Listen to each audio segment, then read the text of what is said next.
Good morning.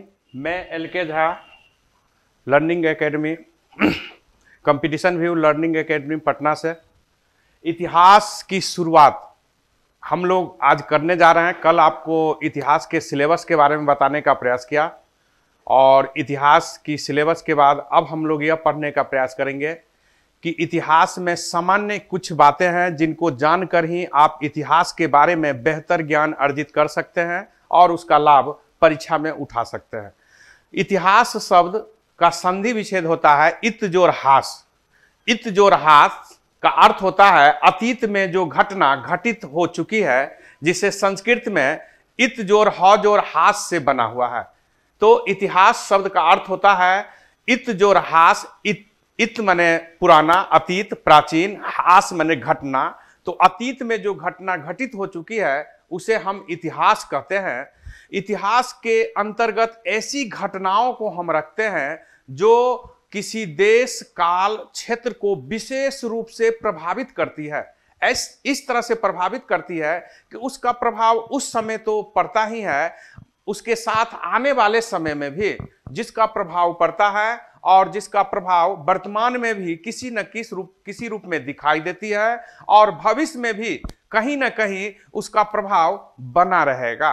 तो संक्षिप्त में कहने का अर्थ है कि इतिहास के अंतर्गत हम उन घटनाओं का अध्ययन करते हैं जो घटना सत्य पर आधारित हो, जो घट चुका हो और जिसका अतीत में अति महत्वपूर्ण योगदान तो रहा हो, लेकिन समय के साथ भी उसका महत्व बना रहा हो और भविष्य में भी बने रहने की संभावना हो। संस्कृत में इत जोर ह जोर हास से बना है। तो जैसा कि हम जानते हैं कि ग्रीक शब्द हिस्ट से हिस्टोरिका जैसे शब्द बना है। ग्रीक भाषा में हिस्ट शब्द से लिया गया हिस्टोरिका से निकला हुआ शब्द हिस्ट है, जिसका अर्थ होता है पूर्व में जो घटना घटित हो चुकी है। हिस्टोरिका शब्द से हिस्ट शब्द बना है जो ग्रीक भाषा का है, जिसका अर्थ होता है ऐसी घटना जो भविष्य में घटित हो चुकी हो। तो कौन सी घटना जो सत्य पर आधारित है, जो भविष्य में घटित हो चुकी है, जिसका उस समय बहुत ही प्रभाव पड़ा और आज भी जिसका प्रभाव पड़ रहा है, भविष्य में भी पड़ेगा, इन बातों को हमें जानना है। तो इतिहास के बारे में सबसे पहली बात आपको समझ रखना है कि इत जोर हास शब्द से बना है, जिससे संस्कृत में इत जोर ह जोर हास आस शब्द का प्रयोग होता है। ग्रीक भाषा में हिस्टोरिका शब्द से हिस्ट्री शब्द आया हुआ है, जिसका अर्थ होता है अतीत में जो घटना घटित हो चुकी है। तो सत्य पर आधारित घटना जो अतीत में घटित हो चुकी है उसे हम इतिहास कहेंगे। इतिहास की परिभाषा जब डिफिनेशन देना हो कि संक्षिप्त में इतिहास की परिभाषा दें, तो हम कह सकते हैं कि इतिहास के अंतर्गत हम संक्षिप्त रूप में सभी विषयों का कुछ न कुछ भाग का अध्ययन करते हैं। इतिहास के अंतर्गत किसी काल खंड से जोड़कर नहीं, संपूर्ण जो काल है उसके अंदर समाहित हुई सभी बातों को इसमें रखा जाता है। तो इतिहास के अंतर्गत राजनीतिक, आर्थिक, सामाजिक, सांस्कृतिक, धार्मिक, शैक्षणिक, वास्तुकला, चित्रकला, ऐसे विभिन्न आयाम जो आप जानते हैं कि मानव की प्रवृत्तियों द्वारा कार्य की जाती है, इन सभी बातों की अध्ययन इतिहास के अंतर्गत किया जाता है। इतिहास कोई नई घटना नहीं होती है, बल्कि इतिहास हर समय घटने वाली घटना है। अभी हमने आपको जो कुछ पढ़ा दिया, जो कुछ बता दिया, यह भी इतिहास का ही एक भाग है। तो इतिहास कोई नई बातें नहीं है। इतिहास की घटना हर समय घटित होती रहती है। आप अपने घर समाज में भी देखते होंगे प्रतिदिन जो घटना घटित होती है वह भी इतिहास का अंग है। आपके व्यक्तिगत निजी जीवन, प्राइवेट जो आपका जीवन है, उस जीवन में भी आपको इतिहास से हूबहू होना पड़ता है। आपके जीवन में प्रति क्षण कुछ न कुछ घटना घटित होती है, वह भी इतिहास का अंश है।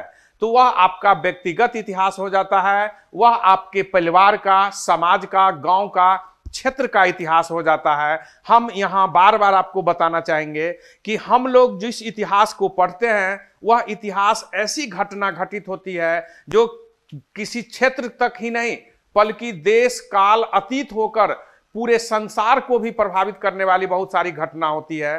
तो इतिहास के अंतर्गत जो बहुत ही महत्वपूर्ण घटना होती है हम उसका अध्ययन करते हैं। दूसरे शब्द में हम कह सकते हैं कि जब हम कोई खेल खेलते हैं, मैच आप देखते होंगे, खेल खेली जाती है, उस खेल में जो हाईलाइटेड बात होता है, हाईलाइटेड बात को हम इतिहास के अंतर्गत पढ़ते हैं। घटना तो हर समय घटित हो रही है, उस सब को पढ़ना और समझना हमारी बस की बात नहीं होती है, लेकिन उसमें जो अति महत्वपूर्ण घटना है उसी को हम बताते हैं और वहीं से आपकी प्रश्न भी पूछी जाएगी। तो इस प्रकार हम कह सकते हैं कि इतिहास मानव मनोवृत्ति की जो रचनात्मक और नकारात्मक पहलू है इनकी अध्ययन इतिहास में की जाती है। तो हमारी जो मेंटलिटी है, हमारी जो टेंडेंसी है, उस टेंडेंसी के द्वारा हमने जीवन में क्या क्या हम लोग ने किया, इन बातों की ही लेखा जोखा इतिहास है।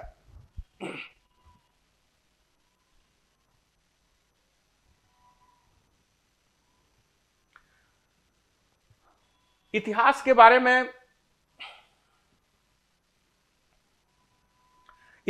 बारे में हम बताना चाहेंगे कि हमारा जो हिंदू महाकाव्य शास्त्र स्मृति, इसमें इतिहास को किस रूप में देखा है।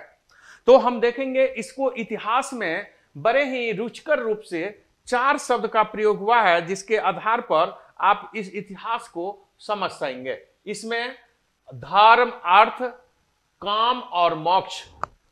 तो इतिहास में आप देखेंगे कि हमारा जो महाकाव्य है, हमारी जो पौराणिक कथाएं हैं, हमारी जो स्मृतिकार हैं, हिंदू शास्त्र, उसके अनुसार इतिहास को ऐसे रुचिकर विषय के रूप में शामिल किया गया है जिसमें धर्म, अर्थ, काम और मोक्ष, इस 4 अवधारणा को जो पूरा करता हो, इस 4 चीजों को लेकर जो चलता हो, उसे इतिहास के अंतर्गत रखा गया है, जिसे हम प्राचीन काल में पुरुषार्थ कहे हैं।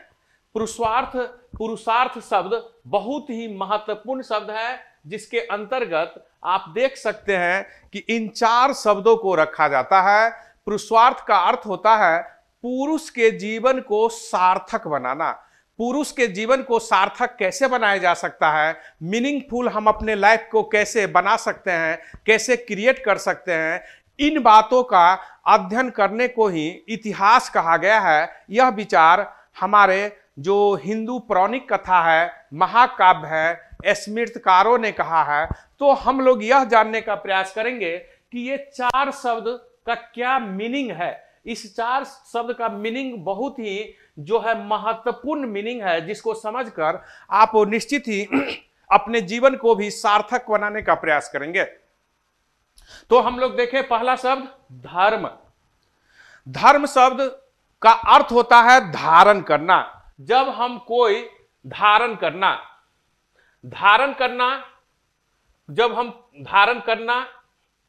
जब हम कोई अच्छा विचार धारण करते हैं, हम जब कोई अच्छा विचार धारण करते हैं तो वह धर्म कहलाता है। धर्म शब्द बहुत ही विस्तृत शब्द है, उसका बहुत ही जो है लार्ज मीनिंग है। जैसा कि आप जानते हैं कि धर्म का अर्थ होता है धारण करना। क्या धारण करना? तो अच्छा विचार। जब हम कोई भी अच्छा विचार धारण करेंगे, जब हम किसी भी अच्छे रास्ते पर चलेंगे, जब हम किसी भी अच्छे विचार को लेकर आगे बढ़ेंगे, ऐसे कोई भी कार्य यदि किसी भी मानव द्वारा किया जाए तो उसे कहा जाता है धर्म। धर्म का अर्थ होता है धारण करना। धर्म का एक पार्ट है जिस पार्ट को हम लोग किस रूप में देखते हैं,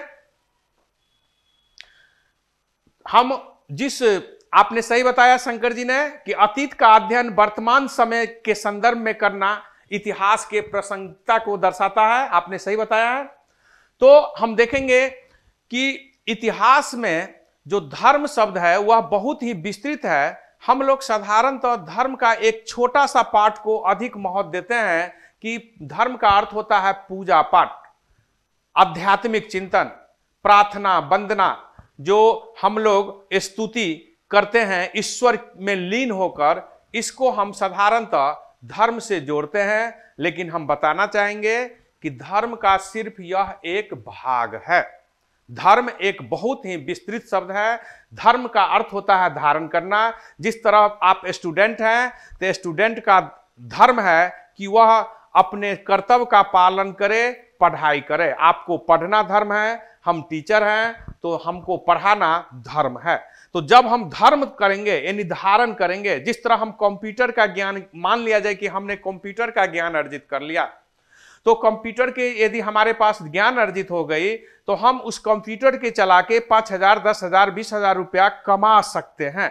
तो धर्म से क्या होगा? धारण करेंगे। धारण किसी चीज का धारण करेंगे तो हम में जो है एबिलिटी आएगी, हम में जो कॉन्फिडेंस होगी, हम में जो क्षमता होगी, उस क्षमता का प्रयोग हम आगे किस काम में करेंगे? तो अर्थ के रूप में करेंगे। अर्थ माने पैसा कमाना। अर्थ का अर्थ हुआ यहां रुपया, पैसा, धन, संपत्ति। तो जब हम धर्म धारण करेंगे तो उसके बाद दूसरा स्टेज हमारे जीवन में आएगी और वह स्टेज आएगी अर्थ। अर्थ का अर्थ है रुपया, पैसा कमाना, धन संपत्ति कमाना। आप देखते होंगे कि कोई भी व्यक्ति कितना भी पढ़ा लिखा हो समाज में, आपके परिवार, समाज, कहीं भी संबंध में, यदि वह व्यक्ति रुपया अर्जन नहीं करता हो, धन अर्जन नहीं करता हो, यदि वह सिर्फ बैठा हो और खाना खाता हो और रहता हो, कोई क्रिएटिव कार्य नहीं करता हो, उससे आर्थिक क्रिया नहीं हो, तो उस आदमी को बेकार समझा जाता है। कहता है पढ़ लिख कर ये बेकार है, कोई कार्य का नहीं है। इससे अच्छा देखो कि फलना का लड़का पढ़ा लिखा तो नहीं है, लेकिन देखो बाहर से कमा के लाता है, अपने घर परिवार को भी चलाता है, घर भी बना लिया, कुछ जमीन भी खरीद लिया, तो बच्चा को भी पढ़ा रहा है। स्पष्ट है कि हमारी समाज में आपकी महत्ता तब होगी जब आप क्या करेंगे? पैसा कमाएंगे। तो पैसा कमाने के लिए हमको क्या करना होगा? धन संपत्ति प्राप्त करने के लिए हमें क्या करना होगा? धर्म करना होगा, धारण करना होगा। आप आज पढ़ रहे हैं, पढ़कर आपको क्या होगा कि नौकरी मिलेगी। तो आपने जो धर्म किया, धारण किया, यानी आपने जो शिक्षा प्राप्त किया, आपने जो जिस तरह का मेरिट दिखाया, उस मेरिट के बदौलत, उस मेरिट के कारण आप एक बेहतर अप्रोच बना पाते हैं। Good morning. आप उसको एक बेहतर अप्रोच बना पाते हैं और अंत में आपको नौकरी मिलती है। उससे आपकी मान प्रतिष्ठा बढ़ती है और जीविका जीने के लिए धनो उपार्जन भी आप कर लेते हैं। तो स्पष्ट हो गया कि समाज में धर्म का भी बहुत महत्व है। सबसे पहला, दूसरा अर्थ का। यदि आप पैसा नहीं कमाते हैं तो समाज में आपकी महत्व नहीं होगी।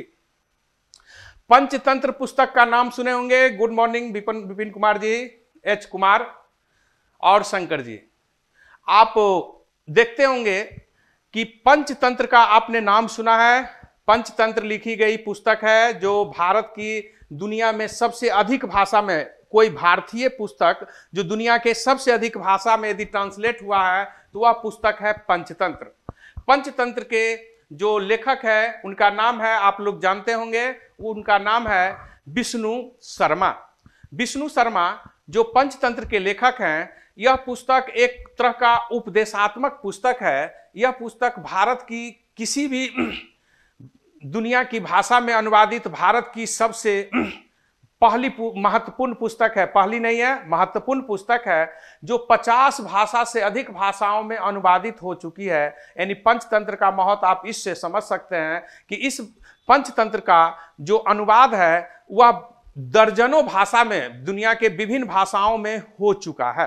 पंचतंत्र में लिखी गई है कि पुरुषार्थ बनने के लिए, पुरुषार्थ नहीं, पंचतंत्र का सिर्फ अमेरिका में नहीं हुआ है, 50 से अधिक भाषाओं में, बाइबिल के बाद दुनिया के सबसे अधिक भाषा में अनुवादित पुस्तक में रेस में आगे है पंचतंत्र। शंकर जी, तो आपको हम बताना चाहेंगे कि पंचतंत्र का एक स्टेटमेंट है जिसमें कहा गया है कि पुरुषार्थ बनने के लिए धनवान बनो। यानी आपके पुरुष के जीवन को सार्थक चाहते हैं तो उसके लिए धन की आपको प्राप्ति करना बहुत ही महत्वपूर्ण है। क्योंकि किसी कार्य में आप जाएं, यदि वहां धन देते हैं तो बड़ी ही महत्व होता है। मान लिया जाए कि हम किसी संबंधित के यहाँ किसी कारणवश ना जाएं और उसको 50,000 रुपया भेज दें, तो वहां बार बार संबंधित कहेगा कि इनको समय तो नहीं मिला, लेकिन उसने 50,000 रुपया हमको भेज दिया है। तो निसंदेह रूप से हम कह सकते हैं कि धन जो है वह हमारे जीवन को सार्थक करता है। किसी कार्य में सामाजिक सहयोग के, किसी गरीब को या वो अनाथ है उसको हम धन संपत्ति देकर उसको एक नया रास्ता दे सकते हैं। तो स्पष्ट है कि धन होना बहुत जरूरी है। जाहिर है धन सही मार्ग से हो, इसके लिए हमें धर्म करना होगा। तो धर्म से धारण करके धर्म पर आएंगे, और धर्म पर जब हम किसी चीज पर हमारी पहुंच होगी तो उससे हम पैसा कमाएंगे, धन कमाएंगे। अब आइए काम का यहां अर्थ वर्क नहीं समझकर सेक्सुअल अप्रोच समझना है, जो हमारे जीवन की एक बहुत बड़ी जो है माध्यम है जीवन को, इस जननी को, इस सृष्टि को बनाए रखने के लिए। जयशंकर प्रसाद जो भारत के सबसे बड़े आधुनिक भारत के नाटककार, ध्यान रखना है कि भारत के सबसे बड़ा नाटककार कालिदास हुए और आधुनिक भारत में सबसे बड़ा नाटककार जयशंकर प्रसाद है। जयशंकर प्रसाद की एक बहुत बड़ी स्टेटमेंट है कि इस सृष्टि की, इस संसार की एक अद्भुत अनोखी जो बात यह है कि प्रत्येक स्त्रीलिंग और पुल्लिंग के बीच जो है आकर्षण शक्ति का अर्थ होता है सहमिलन, सहवास, जिसके द्वारा इस सृष्टि में जो जेनरेशन देख रहे हैं, पीढ़ी दर पीढ़ी जो मानव या विभिन्न जाति प्रजाति, रेस्कल, कास्ट वगैरह को आप देख रहे हैं, वह प्रमोट कर रहा है, वह बना हुआ है, वह लिविंग है। इसका कारण है सेक्स का काम। तो काम का उद्देश्य हम बताना चाहेंगे कि काम का मुख्य उद्देश्य है संतान उत्पत्ति करना। संतान उत्पत्ति करना आप देखेंगे समाज में जिसको संतान नहीं हो, जिसको बच्चा नहीं हो, उसको भी समाज में है दृष्टि से देखा जाता है, समाज में उसको उचित स्टेटस नहीं मिल पाता है। तो हमारे जीवन की तीसरी पुरुषार्थ है वह है काम विद्या, जिसके द्वारा मुख्य उद्देश्य है संतान की उत्पत्ति। क्योंकि आप जानते हैं इस सृष्टि में हमने जो किया, किनके द्वारा किया गया, इस सृष्टि को इतना बेहतर किनके द्वारा बनाया गया, तो मानव के द्वारा। तो जब आप इस संसार में हैं तो इस समाज को आप कुछ दे रहे हैं, कंट्रीब्यूशन कर रहे हैं। फिर जब आप इस समाज में नहीं होंगे तो फिर आगे इस समाज का रिप्रेजेंटेटिव आपका बच्चा करे और वह समाज को वह भी कुछ दे, समाज के लिए कुछ कार्य करे। क्योंकि इस सृष्टि में जितने बड़े बड़े मुनि महात्मा, विद्वान, वैज्ञानिक, बुद्धिजीवियों को आप देख रहे हैं, वह जो है किनके द्वारा आया है, उनके माता पिता के सेक्सुअल अप्रोच के कारण ही आया है। तो संतान उनकी माता पिता के सहमिलन से उत्पन्न हुआ है। तो स्पष्ट हो जाती है कि इस सृष्टि की जो पुरुषार्थ के लिए तीसरी स्टेज माना गया है और वह माना गया है काम। काम का मुख्य उद्देश्य संतान उत्पत्ति करना है। इस चीज को ध्यान रखना है आपको। और हम लोग अब अंतिम पुरुषार्थ की चर्चा करेंगे, मोक्ष। मोक्ष शब्द से बड़ा कोई शब्द आज तक मानव के जीवन में नहीं आया। क्योंकि हर व्यक्ति, हर मुनि महात्मा जो इस पृथ्वी पर जन्म लिया, उनका अंतिम लक्ष्य होता है मोक्ष प्राप्त करना। मोक्ष से ऊपर मानव ने कभी न सोचा और न सोचने की अब तक कोई क्षमता विकसित हुई है। हम बताना चाहेंगे कि भारत में उपनिषद क्या है?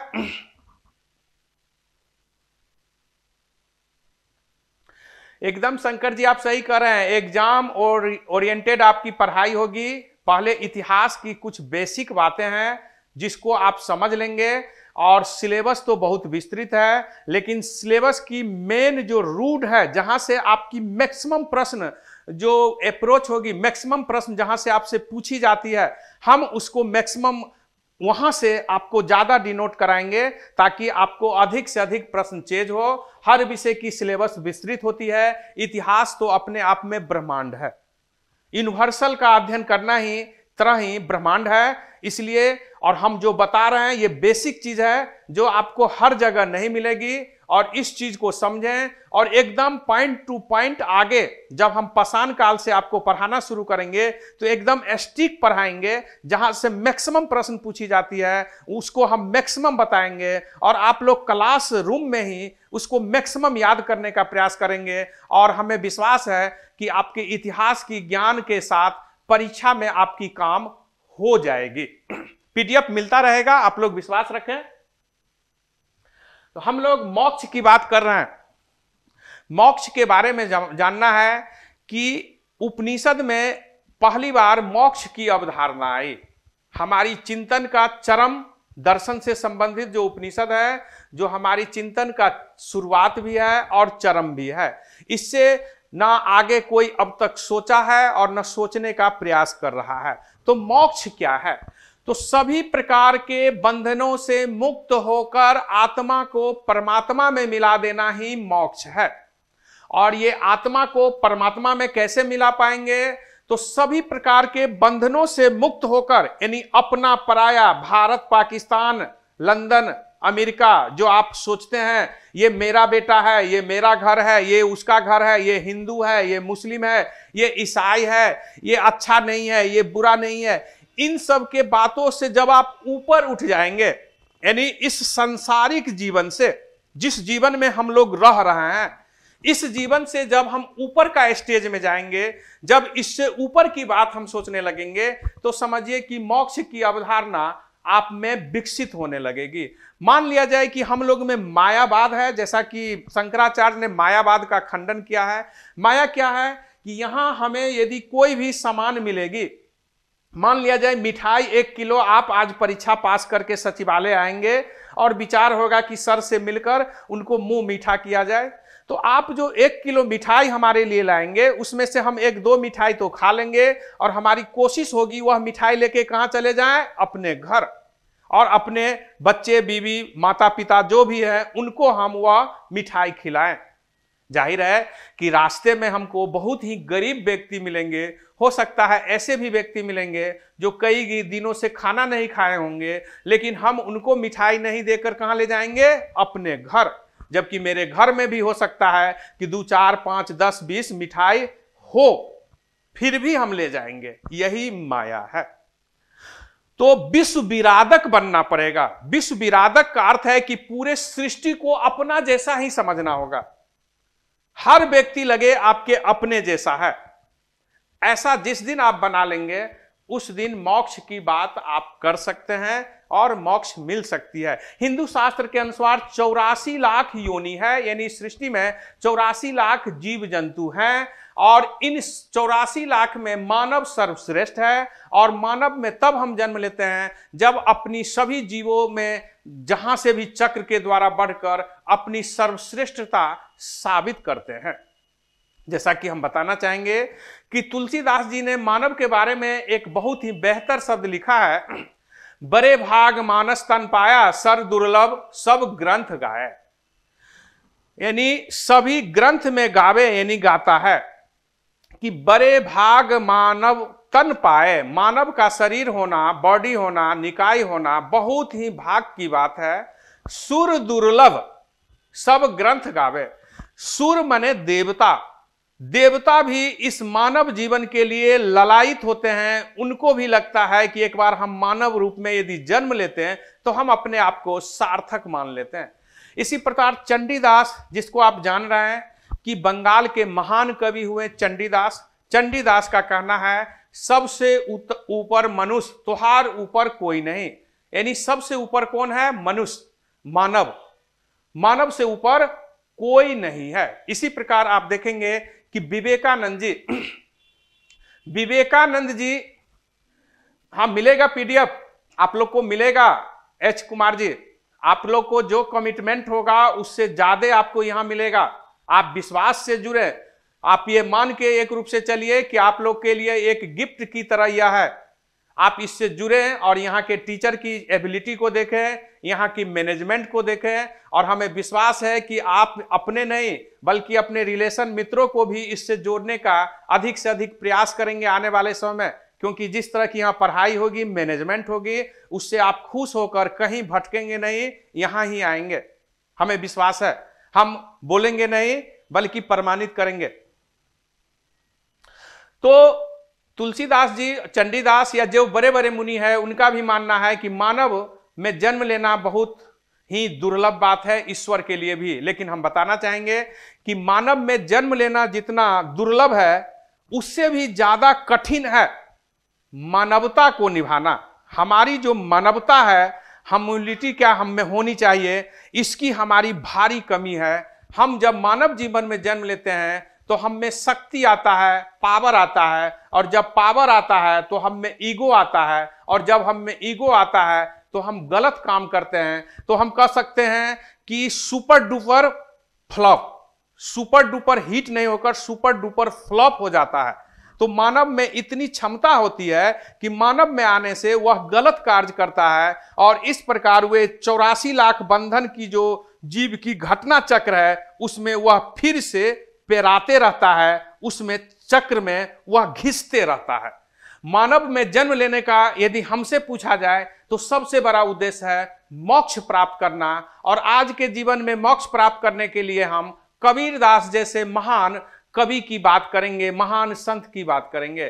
कबीरदास पहला दुनिया का संत है, मुनि है, महात्मा है, जो सांसारिक जीवन में रहकर, यानी गृहस्थ जीवन में रहकर मोक्ष की अवधारणा को साकार कर दिया। यानी आपसे प्रश्न पूछी जाती है, ध्यान देंगे कि आपसे प्रश्न पूछी जाती है कि मोक्ष गृहस्थ जीवन में रहकर, सांसारिक जीवन में रहकर मोक्ष किसने पहली बार पाया और इसकी अवधारणा किसने विकसित की, तो इसका आंसर देना है कबीरदास। कहने का अर्थ है कि आज के भौतिक जीवन में जिसमें हम लोग जी रहे हैं, इस जीवन में यदि आप मानवता के रूप में न्यूट्रल होकर अपने कर्म को करें, अपने नौकरी में, अपनी विद्यार्थी जीवन में ईमानदारी से पढ़ाई करें, जब आप नौकरी में जाएंगे तो वहां ईमानदारी से काम करें, अपने घर, समाज, रिलेशन और भारत और दुनिया के बारे में यदि आप पॉजिटिव सोच रखते हैं, तो मानिए कि आप मोक्ष की रास्ता में जा रहे हैं।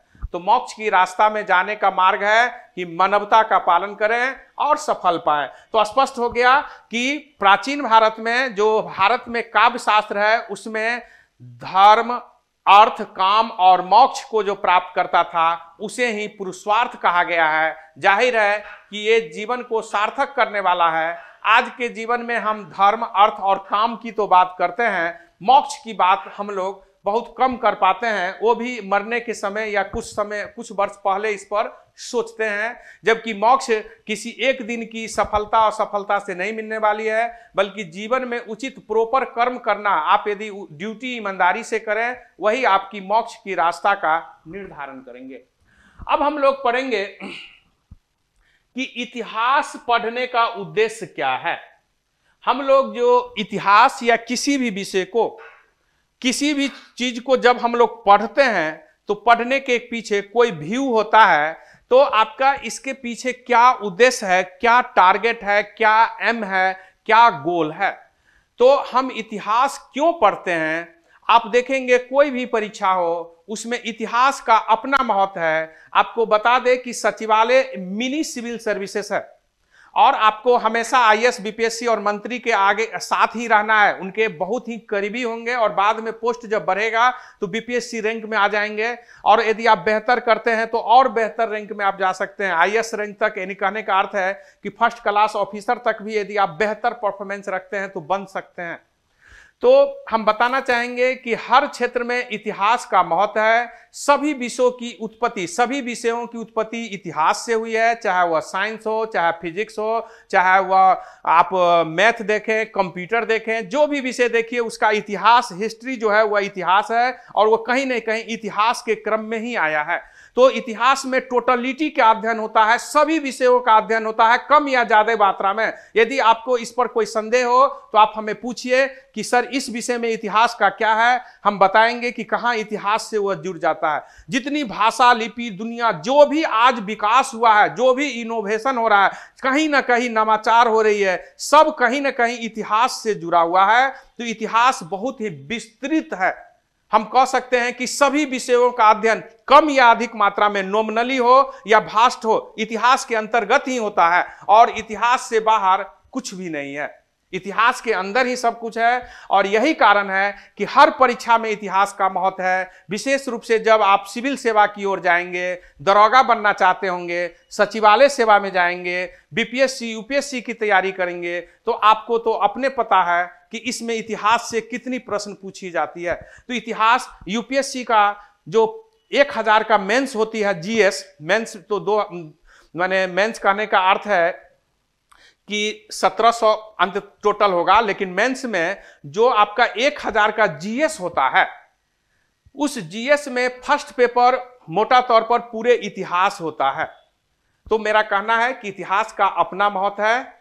तो इतिहास पढ़ने से हमें देश काल मनोवृत्ति की पता चलता है, प्रशासन में भी मानव की मनोवृत्ति को ऑब्जर्व करके हमको उसके साथ सम्मिलन होना पड़ता है, उसके साथ समरसता का भाव उत्पन्न करना पड़ता है। तो इस स्थिति में इतिहास का महत्व अपने आप में बहुत ही बढ़ जाता है।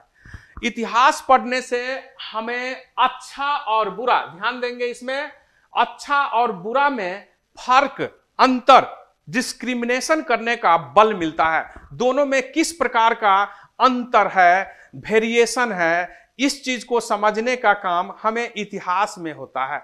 कोई चीज अच्छा है या बुरा, इसको सबसे बेहतर तरीके से हम इतिहास में ही समझ सकते हैं। इतिहास के द्वारा हमें यह पता चलता है कि मानव ने किन परिस्थितियों में मानव ने रचनात्मक कार्य किया, क्रिएटिव कार्य किया, और किन परिस्थितियों में मानव ने डिस्ट्रक्टिव कार्य किया, रुइन किया, बर्बादी किया, नकारात्मक कार्य किया, यानी विध्वंसात्मक कार्य किया।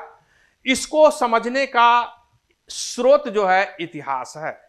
किन परिस्थितियों में हम देखते हैं कि अरस्तु, प्लेटो, कालिदास, आर्यभट्ट जैसे बड़े बड़े वैज्ञानिक संत उत्पन्न हुए, विद्वान उत्पन्न हुए, और किन परिस्थितियों में आप देखेंगे कि कलिंग का युद्ध हुआ, महाभारत युद्ध हुआ, प्रथम विश्व युद्ध हुआ, सेकेंड वर्ल्ड वॉर हुआ, किन परिस्थितियों में हुआ। आज कौन सी परिस्थिति है कि रसिया और यूक्रेन के बीच लंबी अवधि से युद्ध चल रही है। तो ये जानने का प्रयास हम इतिहास के अंदर ही करेंगे कि मानव किन परिस्थिति में बेहतर कार्य करता है, पॉजिटिव प्रयास करता है, और किन परिस्थिति में नकारात्मक कार्य करता है। इसकी ज्ञान हमें इतिहास पढ़ने से होता है। अर्थात अच्छा और बुरा में फर्क हमें कौन बताता है? तो इतिहास बताता है। शंकर जी आप सही बता रहे हैं कि हेरोडोटस इतिहास के पिता हैं। हम उस पर चर्चा करेंगे। आप लोग से ये रिक्वेस्ट करेंगे कि थोड़ा धैर्य रखिए, और शुरुआत है, इसलिए शुरुआत को बेहतर आपके लिए समझना बहुत ही जरूरी है, क्योंकि इसको समझे बिना आप इतिहास को पढ़ने का जो आपकी अध्ययन होगी वह बेहतर नहीं कर पाएंगे। इसलिए पहले जो कुछ हम बता रहे हैं उसको समझें, और फिर आगे पढ़ाने समय एकदम सटीक आपकी पढ़ाई होगी, ताकि आपका कम समय में, क्योंकि आपको बहुत सारा विषय पढ़ना है, समय का अभाव है, तो उसमें कम समय में आप कैसे अधिक से अधिक अपने प्रश्न को बनाने में सक्षम होंगे, इस तकनीकी का हम लोग प्रयोग करने का प्रयास करेंगे।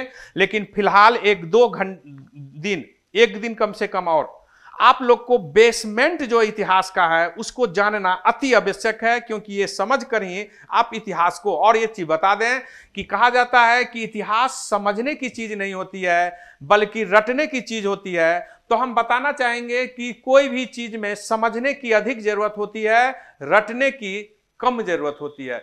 बायोलॉजी में सबसे अधिक फैक्ट होती है जिसको पढ़ना है। इतिहास में 15 से 20% आपका फैक्ट है जिसको पढ़ना है। 80 से 85% सिर्फ समझना और समझना है, बल्कि रटना नहीं है। और हम एक चीज और बताना चाहेंगे कि इतिहास पढ़ने के लिए सबसे ज्यादा दिमाग की जरूरत होती है, क्योंकि मानव की मनोवृत्ति, आपकी टेंडेंसी, आप क्या से क्या सोचते हैं क्षण में, क्या से क्या करते हैं, आपका दिमाग क्या सोचता है, इसको समझना कोई साधारण बात नहीं है। मैथ बनाते हैं, उसमें सूत्र है, उस सूत्र के आधार पर आप मैथ बना लेते हैं। फिजिक्स बनाते हैं, उसमें थॉट है, उसमें एक प्राकृतिक है, नेचर है, उस नेचर के आधार पर आप उसको ढाल देते हैं कि गुरुत्वाकर्षण बल के कारण ही इस तरह से होगा ही। लेकिन इतिहास में मानव क्या कब कर सकता है, यह कहना बड़ी मुश्किल होता है। तो और इन परिस्थितियों में मानव को किन परिस्थितियों में क्या किया, किसी बात में देखेंगे डिबेट होगा इतिहास में, तो वहां आपका दिमाग सबसे ज्यादा दौड़ाना पड़ेगा कि ये कह रहे हैं, ये इतिहासकार ये कह रहे हैं, इस स्रोत में यह मिल रहा है, उस स्रोत में वह मिल रहा है, तो वास्तव में उसका क्या होना चाहिए। तो इसके लिए किसकी जरूरत पड़ेगी, आपकी दिमाग की जरूरत तो सब में है, लेकिन इसमें बहुत ज्यादा दिमाग लगाना पड़ेगा। इसलिए इतिहास जैसे विषय को समझने को अधिक ध्यान दे, दिमाग अधिक लगाएं, रटने पर ध्यान कम देना होगा। थोड़ा बहुत ऐसा चीज है जो हर विषय में रटना पड़ता है और रटना ही पड़ेगा, चाहे वह मैथ में ही एक सूत्र है, उस सूत्र को याद ही करना पड़ेगा, चाहे उसके बिना आपका वह प्रश्न नहीं बनेगा। तो इतिहास में भी यह धारणा रखें, इतिहास में यह धारणा कि इतिहास रटने वाला है या नहीं, बल्कि सबसे ज्यादा दिमाग लगाने वाला विषय इतिहास है, क्योंकि इसमें मानव की मनोवृत्ति का अध्ययन करना है, और मानव की मनोवृत्ति को समझना कोई खेल चीज नहीं है। कहता है कि मनुष्य क्या देवता भी मनोवृत्ति को नहीं समझ पा रहे हैं। तो स्पष्ट है कि बहुत ही कठिन है, लेकिन इसको सरल करने का प्रयास हम करना चाहेंगे, और आज के जो लेखन पद्धति है उसमें हुआ भी है। अब हम लोग यह जानने का प्रयास करें कि कभी कभी कहते हैं कि इति जोर बीती, बीती हुई कहानी को इतिहास कहते हैं, लेकिन नहीं, हम यहां आपको बता देना चाहते हैं कि दोनों में अंतर है। इतिहास और कहानी में अंतर आपको हम बताने जा रहे हैं, थोड़ा गौर से सुनेंगे आप लोग। इतिहास अलग चीज होता है, कहानी अलग चीज है। हम कभी नहीं कह सकते हैं कि इतिहास जो है वो कहानी है, इतिहास कहानी नहीं है। हम आपको पढ़ा रहे हैं, शंकर जी और जो आप पंकज जी और जो भी आप विपिन जी हैं, एच कुमार जी हैं, हम यदि आपको पढ़ा रहे हैं, पढ़ाने में यदि हमारी मानवीय भूल हो सकती है, क्योंकि हम भी मानव है, और मानव का सबसे बड़ा होने का प्रमाण है कि हमसे गलती होती है, त्रुटि होगी।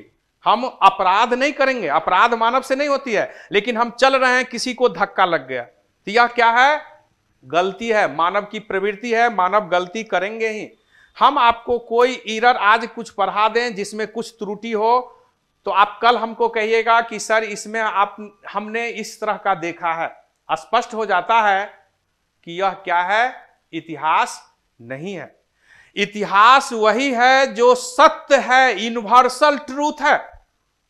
जो यूनिवर्सल ट्रूथ नहीं है वह इतिहास नहीं है। काला कोयला काला ही होगा और दूध उजला ही होगा, यह यूनिवर्सल ट्रूथ है। उसी प्रकार इतिहास और कहानी में अंतर है। इतिहास सत्य पर आधारित घटना होती है, ऑब्जेक्टिव होती है, क्रमबद्ध होती है, निरंतरता होती है, और एक और चीज जानना है, अखंडित होती है, काल खंडित नहीं होती है। इतिहास जो है सत्य पर जो आधारित घटना है, जो प्रमाणित घटना है, जो पुरातात्विक स्रोत और साहित्य स्रोत दोनों से मिल गया है, वही इतिहास है। पहली बात।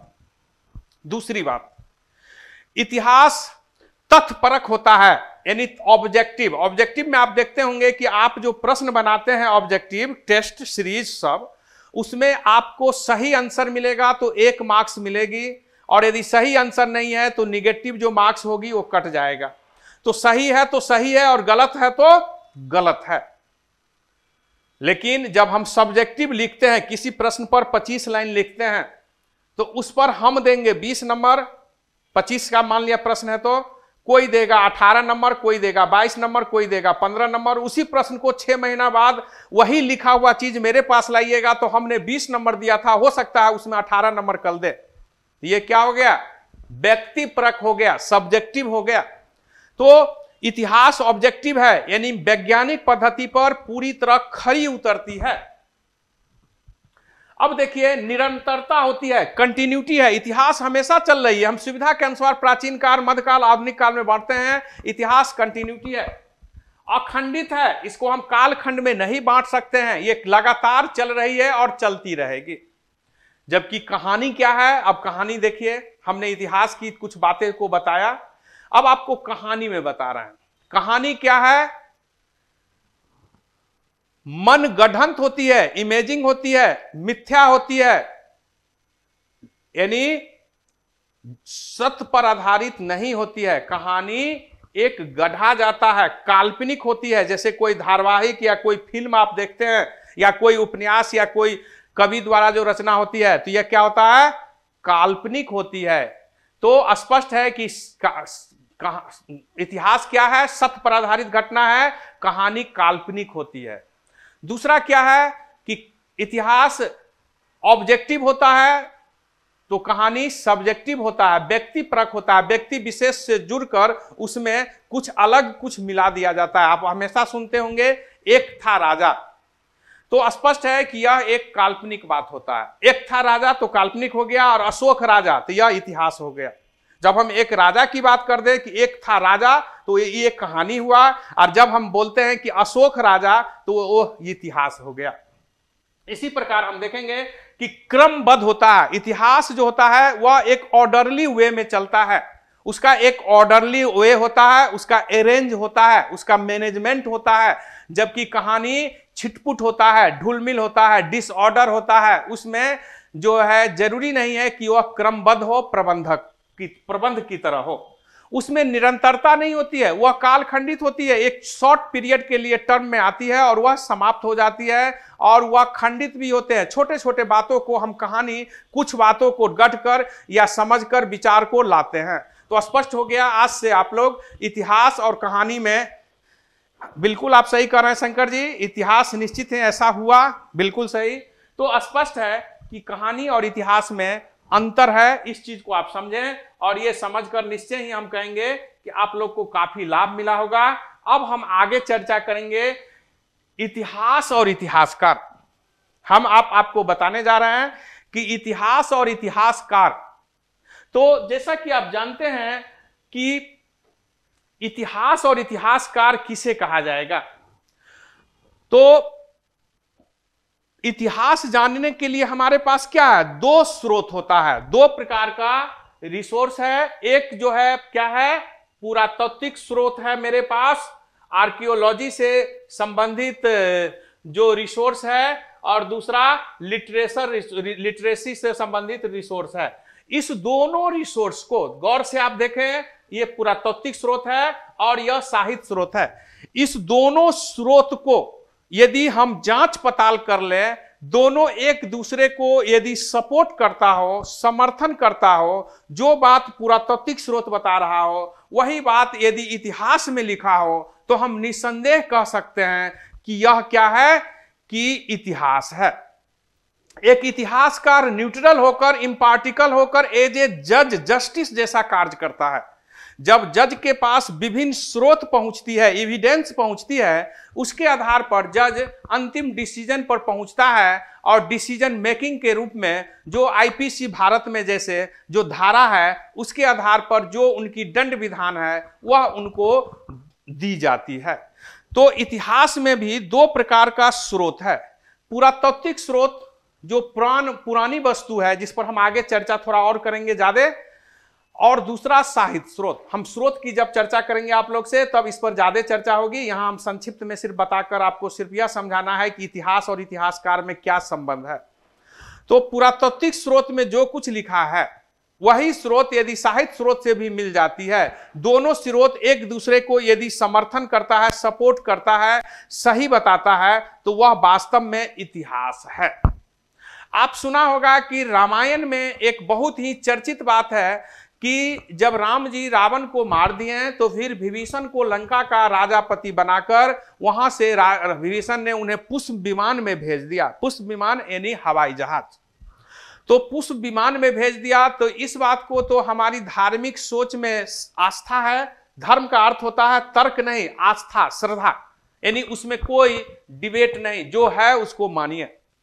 तो हम तो मान रहे हैं कि राम जी श्रीलंका से अयोध्या पुष्प विमान से आ गए, लेकिन चूंकि इनका कोई पुरातात्विक स्रोत नहीं मिली है, इस आधार पर इतिहास का यह भाग नहीं बन पाता है। लेकिन यही रामायण में यह भी लिखी हुई है कि रामायण में नल नील जैसे व्यक्ति द्वारा किस एक पुल का निर्माण किया गया, श्वेत रामेश्वरम सेतु। रामेश्वरम सेतु जो लंका जाने के लिए सेतु बनाया गया, जिसे आडम ब्रिज भी कहते हैं। आडम ब्रिज भी जिसको हम कहते हैं, रामेश्वरम सेतु का दूसरा नाम क्या है, आडम ब्रिज। तो इसकी प्रमाण मिली है कि कभी ना कभी इस समुद्र में पुल बनाया गया था या ऐसा अवरोध बनाया गया था जिसको पार एक से दूसरे पार किया गया हो। जैसा कि नासा को आप लोग जान रहे हैं, अमेरिका का अंतरिक्ष संगठन को नासा कहते हैं। नासा ने भी इस बात को 58 में नासा की स्थापना है। 1958 में नासा अंतरिक्ष में पहले रूस गया, फिर अमेरिका गया।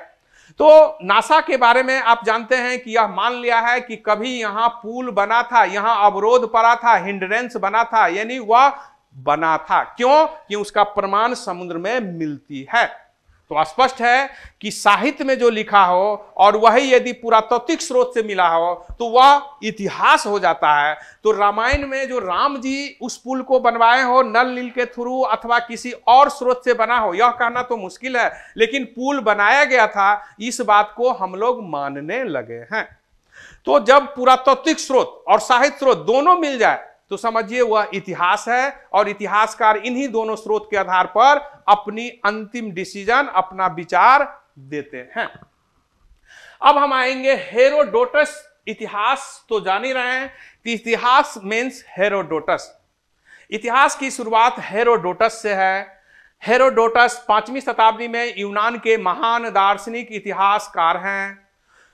हेरोडोटस ने हिस्ट्री, हिस्टोरिका जैसे शब्द का प्रयोग पहली बार किया। इन्होंने हिस्टोरिका नाम की पुस्तक लिख दी। इन्हें इतिहास का पिता कहा जाता है। यह फादर ऑफ हिस्ट्री के नाम से, हिस्ट्री के जनक के नाम से, पिता के नाम से, पितामह कहें, जो भी कहें, ग्रैंड फादर भी कह सकते हैं। यह हेरोडोटस है। हेरोडोटस महान दार्शनिक हैं, इतिहासकार हैं, भूगोलवेता हैं। उनकी अन्य विषयों पर भी पकड़ है। हेरोडोटस को संस्कृत भाषा में हमारे देश में हरिदत्त नाम से संबोधित किया गया है। जैसा कि आप जानते हैं, भारत और यूनान का संबंध बहुत ही घनिष्ठ प्रगढ़ रहा है, बहुत ही परस्पर अन्योन्याश्रय क्रिया, एक दूसरे से लेने देने से जुड़ा रहा है। तो इसे भारत के इतिहास में हरिदत्त नाम दिया गया है। हम देखेंगे हिस्ट्रीज शब्द का प्रयोग सर्वप्रथम हेरोडोटस ने किया।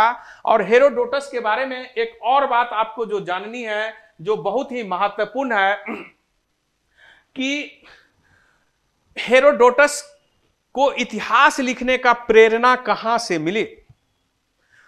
यूनान जो है, जानते हैं कि ईरान ने यूनान पर, ईरान यानी फारस, ईरान मीन्स फारस, फारस ने यूनान पर आक्रमण कर दिया और यूनान को बहुत ही तहस नहस कर दिया। तो हेरोडोटस ने यह सोचा कि हमारी समस्या थी, हमारी कमी थी, हमारी प्रबंधन, हमारी शासन पद्धति कमजोर थी, जिसके कारण आज हमारे फारस ने हमारे देश को आज तहस नहस किया, पूरी तरह नष्ट कर दिया, पूरी तरह से हमारी सभ्यता संस्कृति को विध्वंस करने का प्रयास किया। तो हेरोडोटस को लगा कि यदि भविष्य में हम इसको पुस्तक में लिपिबद्ध कर दें, लिख दें, और ये इसलिए लिखें कि भविष्य में कोई भी व्यक्ति इसको पढ़ के इससे प्रेरणा लेगी। जिस तरह हम भारत का इतिहास क्यों पढ़ते हैं कि भारत का इतिहास पढ़ के हमारी जो यहाँ गौरवशाली परंपरा है उसको समझे, साथ में हम एकता नहीं रही, जिसके कारण बार बार भारत पर विदेशी आक्रमण हुआ, हम विदेशी चुंगल में फंसते गए, गए तो उस चंगुल में, जो चुंगल नहीं चंगुल, उस चंगुल में जो फंसते गए, अब उस चंगुल में नहीं फंसना है। हम अब दास्ता में नहीं रहेंगे, अब हम स्वतंत्र रहेंगे, स्वाभिमान रहेंगे। और इन सब के लिए हमें क्या करना होगा?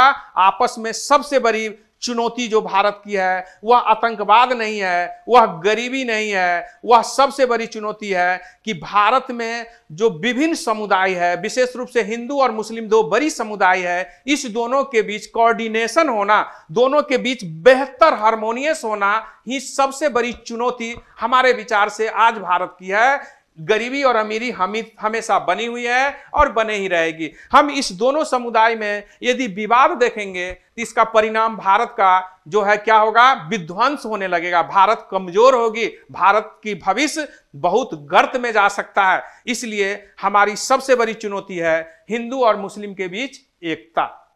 हमारे देश की यह सबसे बड़ी चुनौती है और हमें नवयुवकों को, हमारे देशवासियों को इस चुनौती को सशक्त रूप में स्वीकार करके इसको बेहतर करने के लिए आगे हमेशा बढ़ना चाहिए।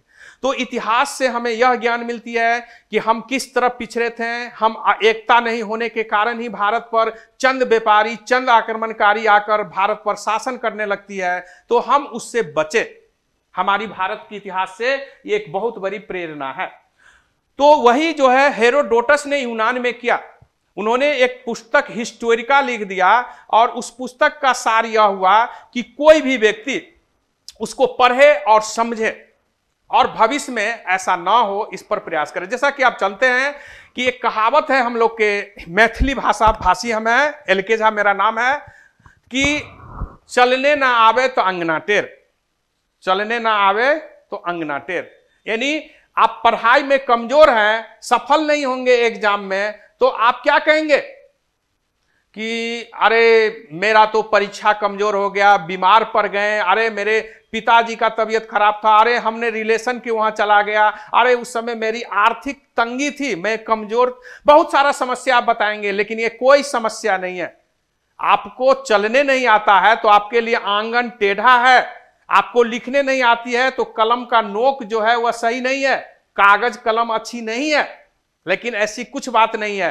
तो यही बात हेरोडोटस ने साफ साफ कह दिया कि हमारे देश पर आक्रमण से जीत जाने के कारण ये नहीं कि हमको अचानक आक्रमण कर दिया, हम तैयार नहीं थे, बल्कि हमारी कमजोरी थी, सैन्य व्यवस्था, प्रशासन व्यवस्था में कमजोरी थी, जिसके कारण हार गए। तो न्यूट्रल होकर, एज ए जस्टिस होकर पहली बार हेरोडोटस ने दुनिया के सामने इस बात को रखा। इसलिए इतिहास का जनक हम हेरोडोटस को मानते हैं। अब हम भारत के इतिहासकार की बात में चलेंगे।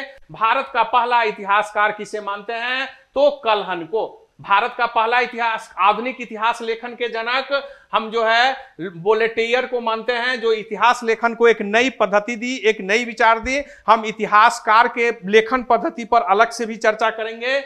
यहां हम चर्चा करने जा रहे हैं, वह चर्चा है कलहन। कलहन के बारे में जानना है कि ये कश्मीर के ये मंत्री सद परिवार से था, यानी इनके पिता, और ये लोग दरबार में मंत्री, विद्वान, दरबारी, कवि, इतिहासकार के रूप में थे। ये कश्मीर के राजा हर्ष, कश्मीर का राजा है हर्ष, और जयसिंह के समय में थे।